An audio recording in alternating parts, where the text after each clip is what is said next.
তুরস্কের এক বাড়িওয়ালার ছিল অহংকার, টাকা পয়সার দিকে বেশি নজর ছিল তার। হঠাৎ করে বাসা ভাড়া দ্বিগুণ বাড়িয়ে দিল, অপারক ভাড়াটিয়াদের তাড়িয়ে এসে দিল। আল্লাহ তাআলা এমন করবে জানা নাহি ছিল, দুদিন পরে ভূমিকম্পে সবই কেড়ে নিল। এক তাঁবুর ভিতর বাড়িওয়ালা আশ্রয় নিতে গেল, যাইয়া দেখে ভাড়াটিয়া যাদের তাড়িয়েছিল। এক তাঁবুতে থাকে এখন মালিক ভাড়াটিয়া, ভাড়াটিয়াদের জড়িয়ে ধরে বললেন সে কাঁদিয়া, আমি টাকা পয়সার অহংকারে করেছি অনেক হেলা। পাহাড় ভেঙে দরিয়া করে এই তো মাওলার খেলা। সকাল বেলার ধনী আমরা ফকির সন্ধ্যা বেলা, সকাল বেলার ধনী আমরা ফকির সন্ধ্যা বেলা।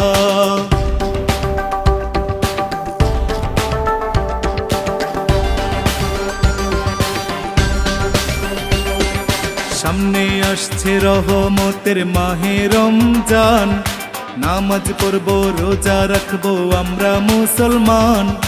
দ্রব্য মূল্যের বাজার এখন এমনি তো আগুন, সিন্ডিকেট করে রমজান মাসে বাড়ায় না দ্বিগুণ। 5 টাকার মাস্ক করোনা কালে কিনছি 100 টাকা, সুযোগ পেলেই আমরা বাঙাল দিতে জানি ধোকা। বিবেকটাকে জাগাও একটু ভাবো তুমি ভাই, বিদায় বেলার জামাই কিন্তু কোনো পকেট নাই। যদি শোনো 4 দিন পর কিয়ামত হয়ে যাবে, তাজবি টুপি যায় নামাজের দাম বাড়িয়ে দিবে। করোনার সময় বুঝা গেছি আমরা কেমন ভালা, পাহাড় ভেঙে দরিয়া করে এই তো মাওলার খেলা। সকাল বেলার ধনী আমরা ফকির সন্ধ্যা বেলা, সকাল বেলার ধনী আমরা ফকির সন্ধ্যা বেলা।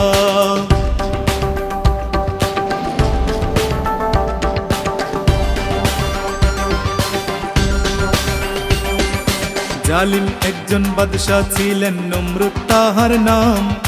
ভেবেছিলেন আল্লাহর চাইতে তিনি শক্তিমান, মহান আল্লাহর সাথে যুদ্ধ করিতেন তিনি।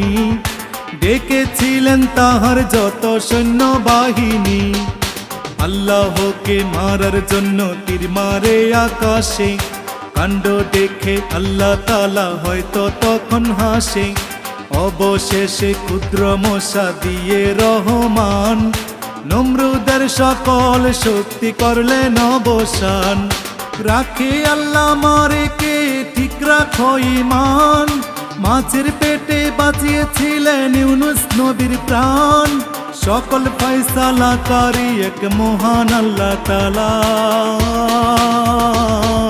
পাহাড় ভেঙে দরিয়া করে এই তো মাওলার খেলা।